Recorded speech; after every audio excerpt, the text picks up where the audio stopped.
कैसी बातें कर रही हैं टीचर जी? शादी की बधाई देने आई है रोड़ा अटकाने? बात समझने की कोशिश कीजिए खजान सिंह जी, ये उम्र नहीं है आनंदी की शादी की। थोड़ा पढ़ लिख ले, उसके बाद करते रहिएगा उसकी शादी। पढ़ाई में बहुत तेज है आपकी बच्ची। और पढ़ाई लिखाई करके उसको कौन सी अफसरी करनी है? छोरी की जात है, संभालना तो घर ही है। पढ़ाई लिखाई से उसमें भी मदद मिल सकती है। मास्टरनी जी, छोरियां तो माँ के पेट से ही सब कुछ सीख कर आए और बचा कुछ उसकी सास सिखा देगी उसे।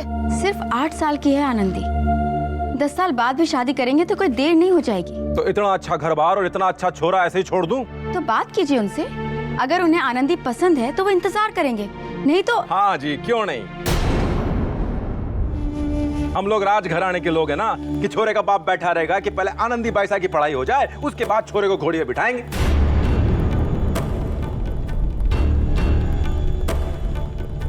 टीचर जी, इतने अच्छे छोरे, इतना अच्छे खानदान को मैं नहीं छोड़ने वाला, ये बेवकूफी होगी।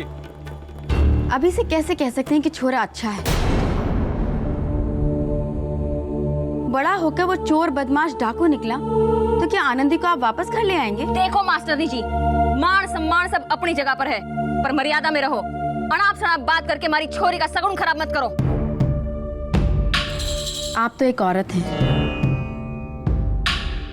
औरत का दिल और शरीर दोनों समझती हैं। क्या आपको लगता है कि आपकी बच्ची ब्याह के लायक है? क्या आनंदी को शादी का सही मतलब मालूम है?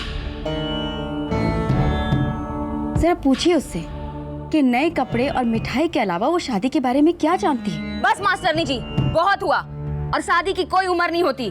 6 साल की थी मैं जब मारे को हल्दी तेल चढ़ा था। खुश हूँ आज, घर बस गया, बच्चे पैदा हो गए, बच्चे पल भी गए। और छोरियों के माथे पर जैसे ही घूंघट पड़ता है वो छोरी से औरत बन जाती है। और मुझे हमारी छोरी को पढ़ा लिखा कर आपकी तरह मास्टरनी बनाकर जिंदगी भर कवारी नहीं रखना है। और वैसे भी अभी सिर्फ बांध रहे हैं उसे, गौना तो उसका 5 साल बाद ही होना है ना। यही तो समझाने की कोशिश कर रही हूँ आपको। अपने दिल से ये बात निकाल दीजिए कि आनंदी कोई भेड़ बकरी है जिसे खूंटे से बांध के रखा था आपने, और अखा तीज के बाद उसका धोनी कोई और हो जाएगा। किसी और घर में खूंटा गाड़ दिया जाएगा उसे बांधने के लिए। आनंदी के भविष्य के बारे में सोचिए। हमने सोच समझकर ही फैसला लिया है। बाल विवाह यानी बच्चों की शादी करना एक कानूनन जुर्म है, आप जानते हैं या नहीं? इसका बहुत बुरा अंजाम भुगतना पड़ सकता है आप लोगों को। पुलिस पकड़ के ले जा सकती है आपको। अच्छा, तो आप पुलिस की धमकी दे रहे हो हमें? जाइए, ले आइए जिसको लेके आना आपको। अरे मैं तो कहता हूं रजवाड़ों के सरदारों को लेके आओ। मैं किसी से डरता नहीं हूं। मेरी छोरी इस अखा तीज को मंडप में बैठ के रहेगी। खजान सिंह जी, ठंडे दिमाग से सोचिए, अपनी बच्ची की जिंदगी मत बर्बाद कीजिए। मेरी छोरी है वो, मैं उसे कुएं में पटकूं चाहे आसमान पर बिठाऊं। आप कौन होते हो बीच में बोलने वाले? मेरे घर में आकर पंचायत करने की कोई जरूरत नहीं है। अपनी सड़ा अपने पास रखो और पधारो यहां से।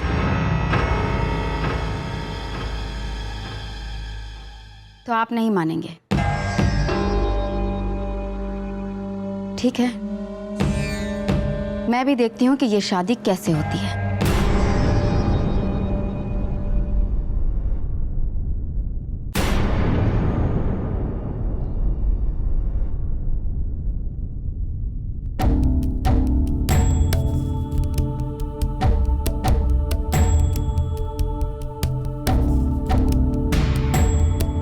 हमारी छोरी के ब्याह में कोई विघ्न न डाल दे ये मास्टरनी।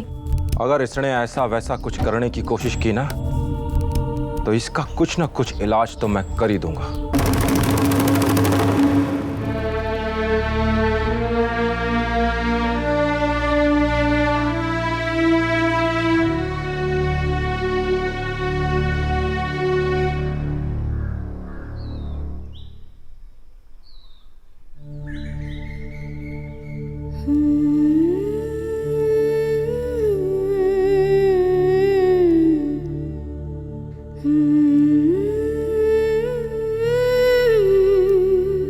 अरे मास्टरनी जी,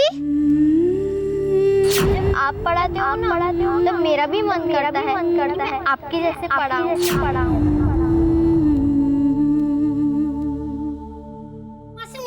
नीचे, मास्टर नीचे, मास्टर नीचे।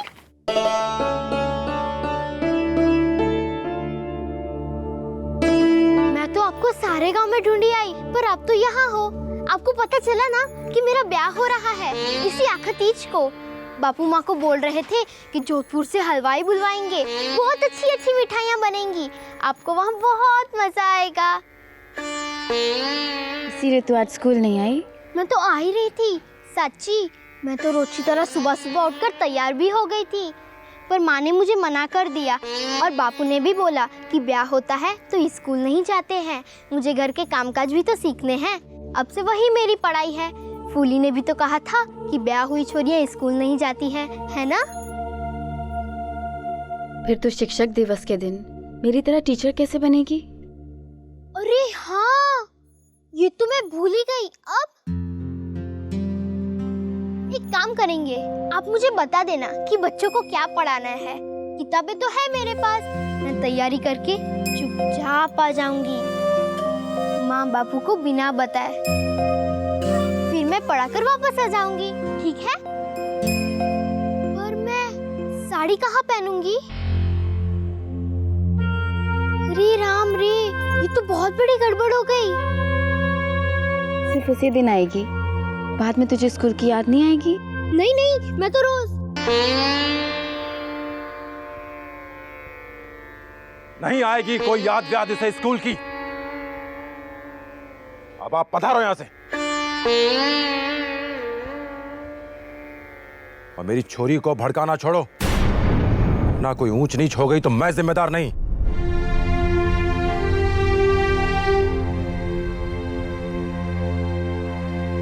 और चल।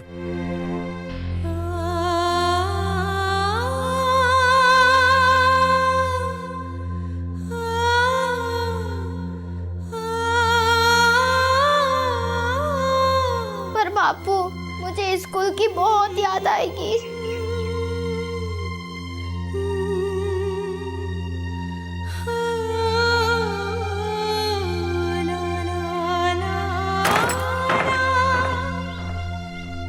अरे राम राम मास्टरनी जी। राम राम। बधाई हो, खुशखबरी तो मिली गई होगी आपको। अरे आपकी शिष्या, अरे अपने खजान सिंह की बेटी आनंदी, उसका ब्याह पक्का हो गया है ना।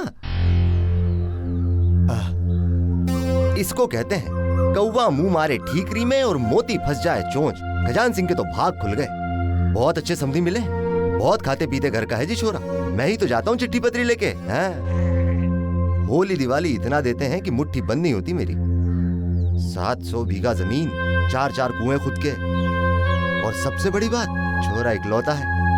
खजान सिंह की छोरी के तो भाग खुल गए। जाऊं जरा खजान सिंह के यहाँ जाके और मुंह मीठा करके आऊं। आप भी पधारो ना, साथ में आओ। आपको इतनी खुशी किस बात की हो रही है पुरुषोत्तम जी? अरे लो जी, कर लो बात। मास्टरनी जी, गांव में ब्याह हो रहा है तो क्या खुशी ना होगी? एक गांव के हैं जी हम सब लोग, और बाप दादा का हिसाब जोड़ू ना तो आनंदी मेरी भी तो बच्ची हुई। तो अपनी दूसरी बच्चे की बलि चढ़ाने की खुशी है। ये आप कैसी बातें कर रही मास्टरनी जी? क्यों, मैं कुछ गलत कह रही हूँ? अपनी 13 साल की बच्ची को इसी बाल विवाह की चिता पर चढ़ाया था ना आपने? 14 साल की उम्र में वो माँ बन गई, न खुद बची न बच्चा। भूल जाने जितनी पुरानी बात तो है नहीं पुरुषोत्तम जी। फिर भी आप मुंह मीठा करने की बात कर रहे हैं। अरे कुछ कीजिए, ये सब ठीक नहीं हो रहा है। ये ना रुक सके हैं मास्टरनी जी। जरा सी आवाज उठाओ ना तो हुक्का का पानी बंद करके गांव की दहलीज के बाहर फेंक दिया जाता है। तो समाज और बिरादरी का ये डर ही सब कुछ है। बेटियों की जिंदगी, उनके सपने, उनकी कोई कीमत नहीं। जितना चुप रहो बुराइयां उतनी ही बढ़ती हैं पुरुषोत्तम जी। मास्टरनी जी, ये वो बुराई है जो अमृत पीकर बैठी है। इसका नाश आपके और हमारे बस की बात ना है। बुराई जब देर तक जिंदा रहे ना तो रिवाज बन के समाज का हिस्सा बन जाती है। उससे लड़ना समाज से लड़ना होता है। और पानी में रहकर मगरमच्छ को आंखें तक नहीं दिखाई जाती। बैर तो बहुत दूर की बात है मास्टरनी जी। चलो खजान सिंह क्या हो गया हूं।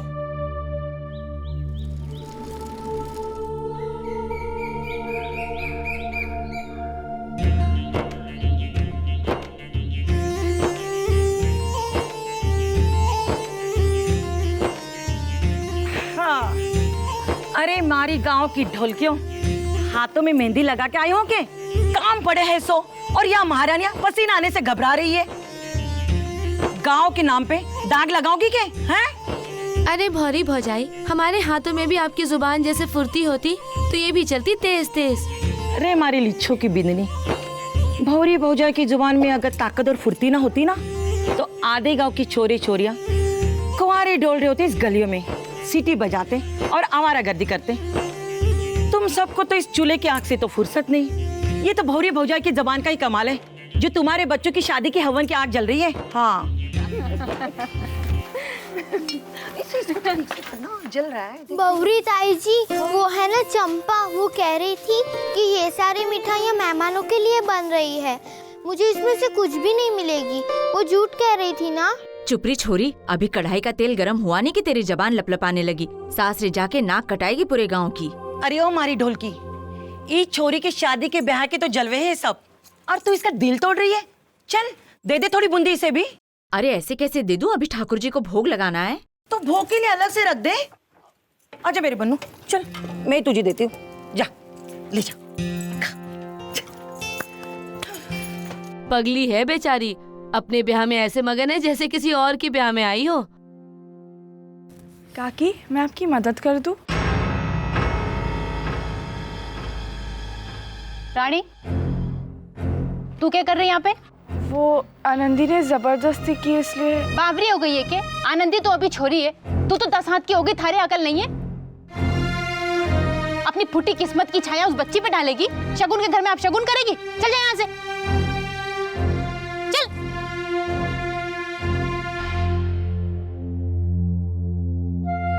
वैसे कृष्णा, तेरी ननद के आने में कोई बुराई नहीं है, पर अभागी है बेचारी। अरे अब अगर कल को भगवती भाभी सा अपने दिमाग में कुछ सोचे तो मारे को ही तो सब कुछ संभालना पड़ेगा, है कि नहीं? और वैसे भी ये जो कल हुई है ना, इसका 1 मिनट भी घर में मन ना लागे। जब देखो तब घूमना घूमना घूमना, गप्पा गप्पा गप्पा, बस पूरा दिन मारे को ही काम करना पड़े।